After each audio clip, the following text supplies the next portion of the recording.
Oh guys, ang lakas ng ulan ngayon guys. Yung kapitbahay namin guys, yung tilamsik, sira.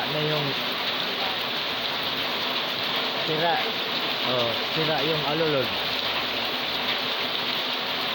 Dito sa amin ang bagsak. Kawawa naman kami mga pobre. Oh, may mga CCTV pa yan sila dyan. Pero mapansin mo talaga pati dito sa pintador ko, pasok yung tubig. Ito basa na nga oh. Yung inapakan ko dahil sa tilamsik ng